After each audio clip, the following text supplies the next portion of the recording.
Have you ever found yourself replaying a single moment from years ago? A sentence you wish you hadn't said?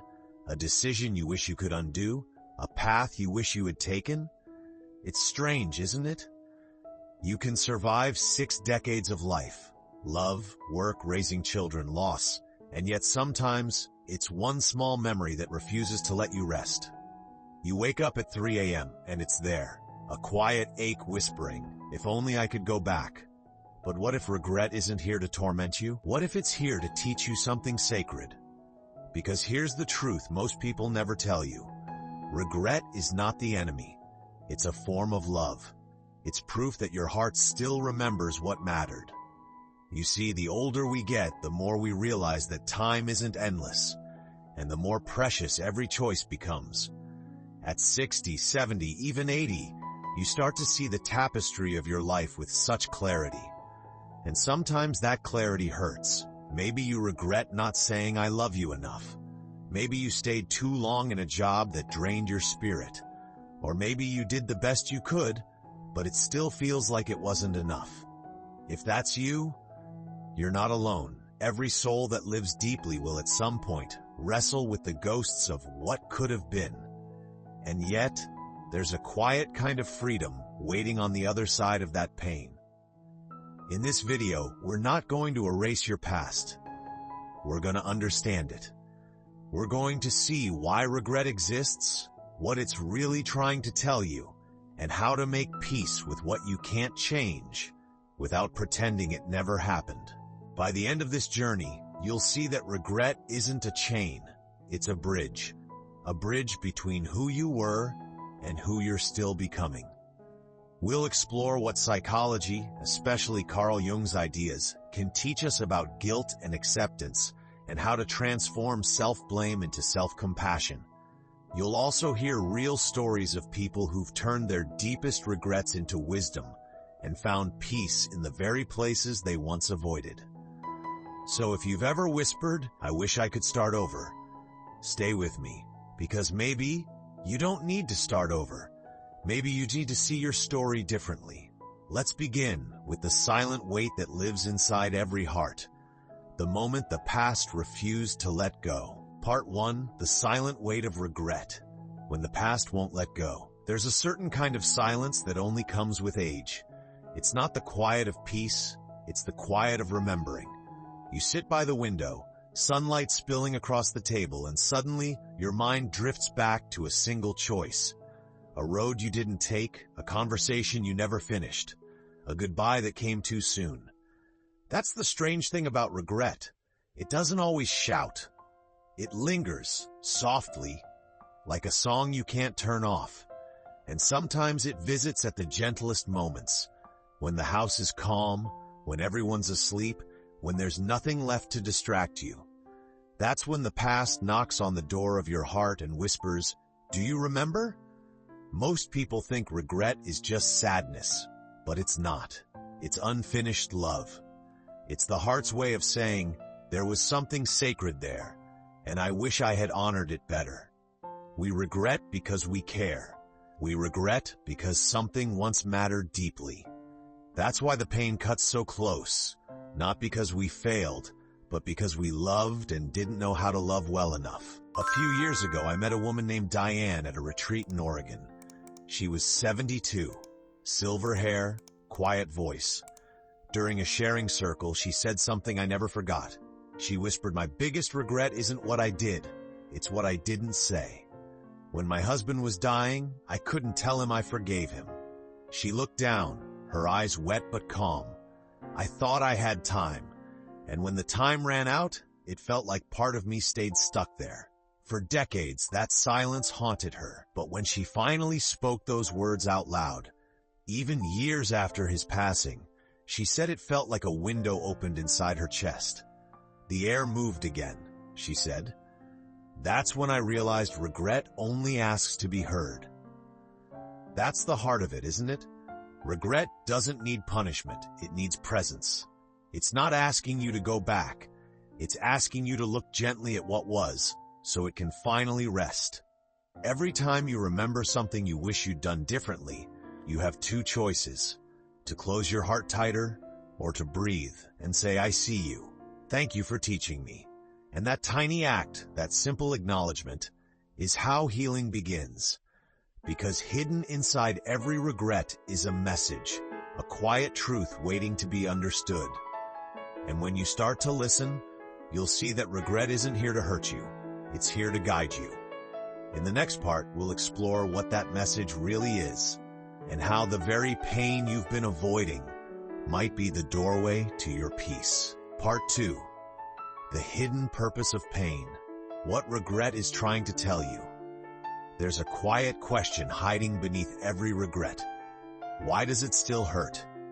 You've replayed the memory so many times, the words you said, the thing you didn't do, the day that changed everything.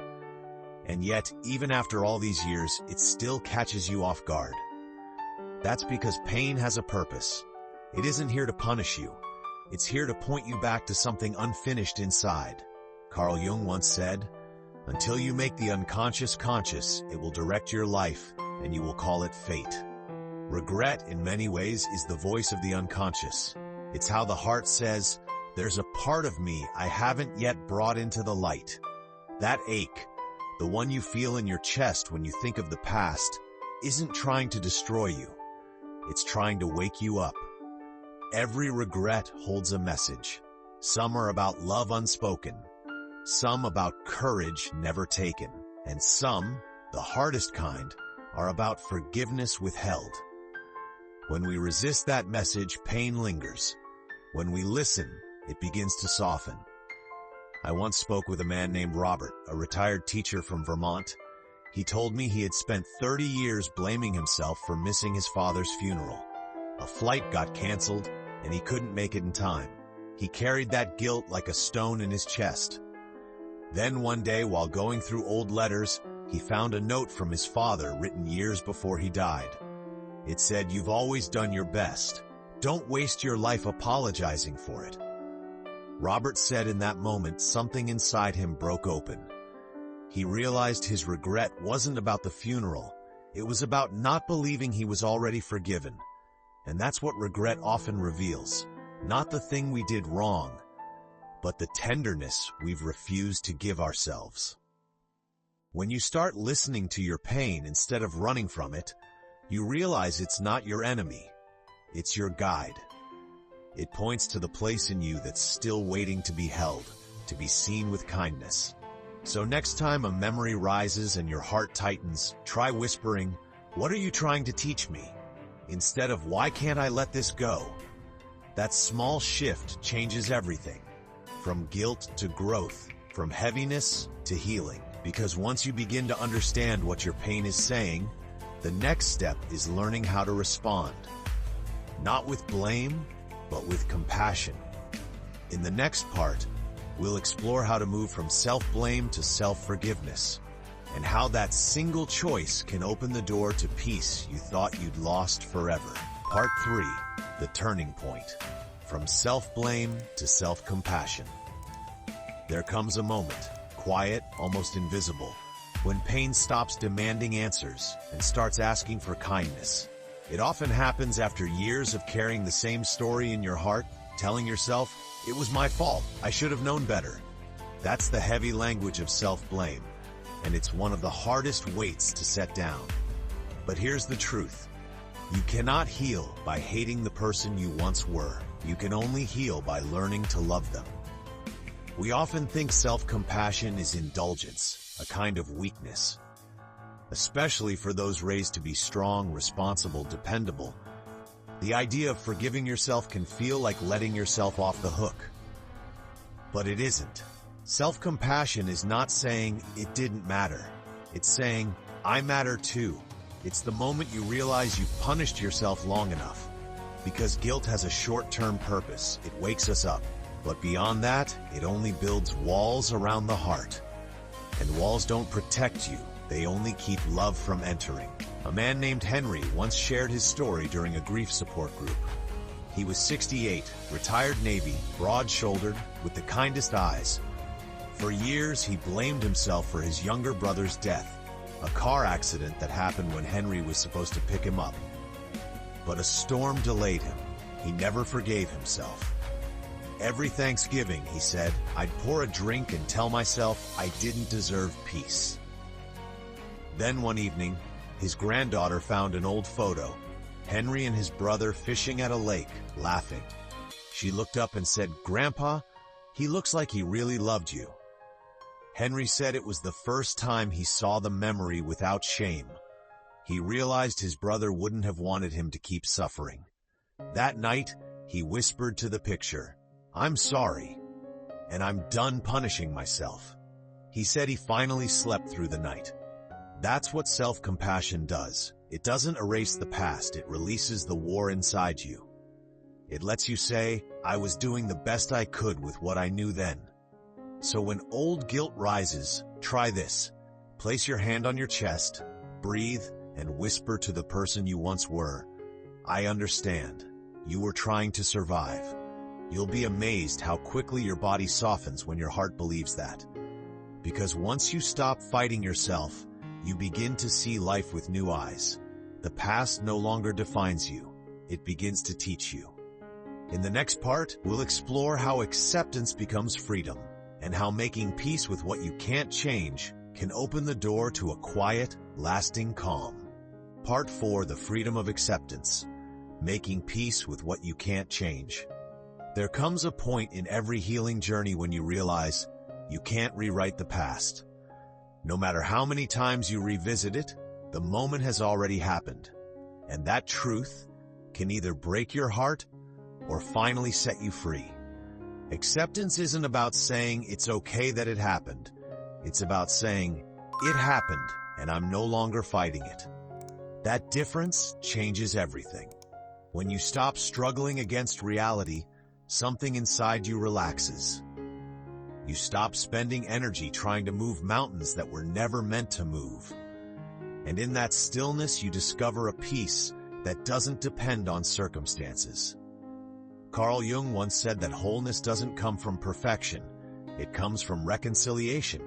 Acceptance is reconciliation with life itself. It's how you shake hands with the parts of your story you used to run from. I once spoke with a woman named Eleanor, 76, who had lost her only son decades ago in an accident. For years, she couldn't bear to say his name. Every birthday, she would light a candle and cry alone. She told me, I thought if I accepted his death, it would mean I was giving up on him. But one morning, she sat in her garden and watched the sunrise spill across the flowers he used to plant. And she whispered, maybe I don't have to let him go. Maybe I just have to stop fighting that he's gone. She said it was the first morning she felt the air move through her chest again. Acceptance didn't erase her grief. It turned it into gratitude. Now each time she sees a yellow daffodil, she smiles and says, hi, sweetheart. I see you. That's the quiet miracle of acceptance. It transforms resistance into reverence. It doesn't mean you stop caring. It means you stop trying to control what's beyond your reach and start cherishing what remains within your hands. You begin to see that peace isn't the absence of pain, it's the space big enough to hold it gently. And in that space, you become softer, wiser, freer. So if there's something in your life you still can't change, a loss, a mistake, a closed door, try this simple prayer. May I make peace with what was and stay open to what still can be. That's where real freedom begins. Because once you've made peace with what you can't change, something beautiful happens. The weight you've carried for years turns into light that guides others. In the final part, we'll explore what rebirth looks like after regret, how peace quietly returns, and how your story, once full of pain, can become a gift of healing for someone else. Part 5. The Gentle Peace. Living with grace after regorning, quiet, golden. When you wake up and realize the ache in your chest has softened, it's still there, but it no longer defines you. You breathe, and for the first time in a long while, the air feels gentle. That's what peace after regret feels like. It doesn't arrive all at once. It arrives slowly, like sunlight finding its way through old curtains. You begin to see that regret never truly disappears. It simply changes form. It becomes wisdom. It becomes compassion. It becomes the invisible tenderness that shapes how you move through the world. The things that once broke you now make you pause before judging someone else. The mistakes you made now make you gentler with those who stumble. And the people you lost now live quietly in the way you love others. That's the grace of a healed heart. Not perfection, but presence. Not erasing the past, but learning to walk with it in peace. A man named Charles once told me, "I used to think healing meant forgetting, but now I think it means remembering differently." He lost his wife to cancer 20 years ago. For years, he couldn't enter the garden they built together. He said it felt like walking through ghosts. But one spring morning, he saw the tulips bloom, the ones she had planted just before she got sick. And instead of crying, he knelt down and whispered, "You still bring beauty into this world." He told me later that was the first time I felt like I wasn't carrying grief, it was carrying me. That's what rebirth looks like.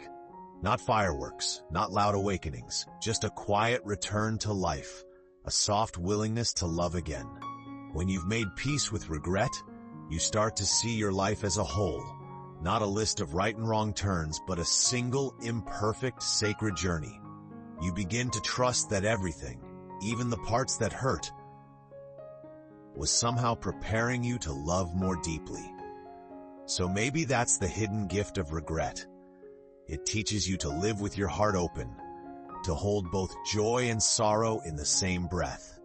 And when you live that way, you become a gentle presence in the lives of others. Your story, once heavy with pain, becomes a light for someone still lost in theirs. If you're listening to this right now and you still feel the weight of something you can't change, breathe. You've come far. You've learned to see yourself not as broken, but as beautifully human. Remember this, you did the best you could with what you knew then, and now, with what you know, you can do differently. That's what growth looks like. That's what grace feels like. So may you walk lightly from here, with peace in your step and tenderness in your voice. May your regrets become your teachers, and your past become your prayer. Because in the end, healing isn't about changing what was. It's about remembering that love was always here, waiting for you to come home.